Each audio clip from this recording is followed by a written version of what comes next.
Hey traders, Jason here from Levitt Brothers.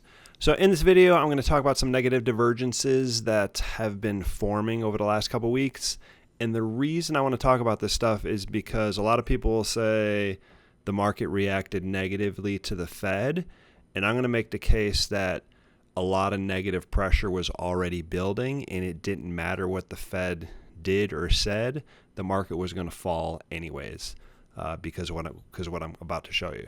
All right, so first I'm going to go through a couple indexes, and then I will go through some breadth indicators to show you what I was looking at. All right, so first here's diamonds, the Dow ETF.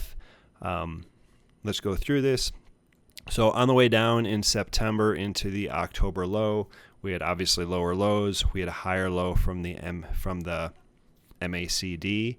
Okay, then we had a cross here while the stochastic was trending up, and then what happened is the Dow dipped one more time, but while it was dipping, the MACD remained in its uptrend mode. So we got a kiss over here, a cross over there, and then you could see the index moved up. Now fast forward to today, we had positive divergence here. Okay. Or negative divergence. The first negative divergence led to sideways movement. Then we had a second negative divergence. Then we had a cross down here. Okay, as the Dow dropped. The Dow tried to rally one more time, but during that rally, we got a kiss here, cross here, and the Dow continued down. Okay, so there's already negative pressure. This day right here is when CPI came out and the market gapped up. Even though it gapped up, MACD was already crossed down. Stochastic hadn't bounced too much further than the midpoint and very easily rolled over afterwards. So there's already a lot of internal pressure building. Here is SPY. Same thing formed, so I'm not going to go into too much detail here. Market higher high, MACD histogram lower high. You got a cross here. This crossed and then broke a support level.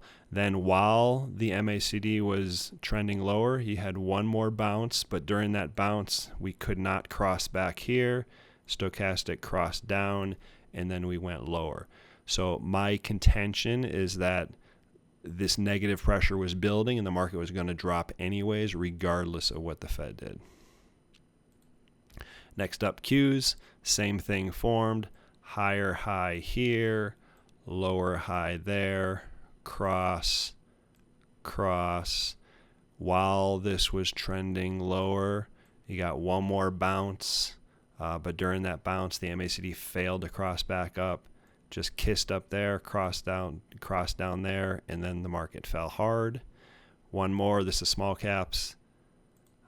Similar stuff happened. We got higher high here, lower high there, cross there. We got an attempt to rally here. This crossed up for a single day and then crossed back down. So it was an attempt to rally there, but it didn't work. We got a kiss and cross and then a break of support. And then there was one more rally attempt where, again, we got a kiss and cross. Okay, so now let's look at some internal breadth readings to show you what I was looking at.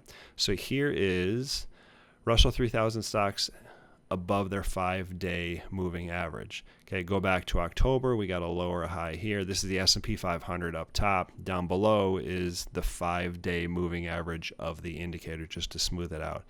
So at the low, we got a positive divergence because at this point, there was this many stocks on average trading above their 5-day moving average, and then the market moved down to a lower low, but there were more stocks trading above their 5-day moving average. So internally, there were more stocks that had already started to move up. That's a positive divergence. You see we got a good rally.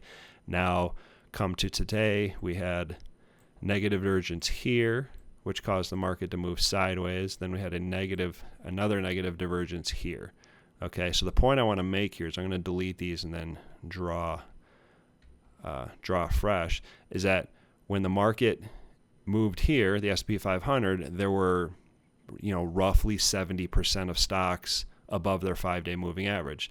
The market moved sideways and then sprung upward. This is right here after Powell's speech. market makes a new high, but now there are like 55% of stocks trading above their 5-day moving average. So even though the market overall was at a higher high, less stocks were participating, negative pressure was building, and as you can see, at first it came down hard. There was one more bounce attempt, and then it came down hard again. Okay, same indicator, but instead of the 5-day moving average, we're using the 20-day moving average. So market moving higher. Again, this is Powell's speech here. Market's trading at, roughly a 2 to 3 month high, yet less stocks are trading above their 20-day moving average. Market then comes down, moves up. At the open on this day, the S&P opened up here, right near its high. And guess what? Look, not very many stocks. There were less than 50% of stocks are trading above their moving average. So even though the market overall was trying to move up beneath the surface, participation had dropped off quite a bit, and there was just simply no support for a rally. Next up, this is the 5-day highs of the Russell 3000 stocks. Okay, so Russell 3000, how many of those stocks are trading at a 5-day high? Same divergence was forming. You got a higher high here. Over here, you have nearly 1,500 stocks trading above their trading at a 5-day high. Then the market comes down, moves up to a higher high, but this time you only have like 1,100 stocks. There's like probably 350 stocks. I didn't look at the exact numbers, but you could see probably 350 to 400 less stocks trading at a 5-day high, so less participation. Market then moves sideways here. Then we get another new high, but again, now we have like 850 to 900 stocks trading at a 5-day high. Or that printed a 5-day high. So internally, less and less stocks were participating, even though the market was moving up, even though the market gapped up over here after the CPI came out. Beneath the surface, less and less stocks were participating. Negative pressure was building. The market was going to come down hard. All right, one more. Same idea here. This is with 1 month new highs. So basically 20-day highs instead of 5-day highs. Positive divergence at the low. Right over here, a little bit of improvement there. Now we got higher high here, but you got lower high. And over here, when the market gapped up, matched its previous high, look, there was already, look how, the number of stocks trading at a 1 month high had been declining for, almost 2 months. Okay. So a lot of people will look at this and say, a lot of people will say like, oh, the market reacting negatively to the Fed. I would say, or I would argue that there was a lot of negative pressure building. Breadth had declined. Internally, the market was weakening. Less and less stocks were participating, and it didn't matter what the Fed did. The market was going to come down pretty hard. All right, hope you got something out of this. I'll see you next time.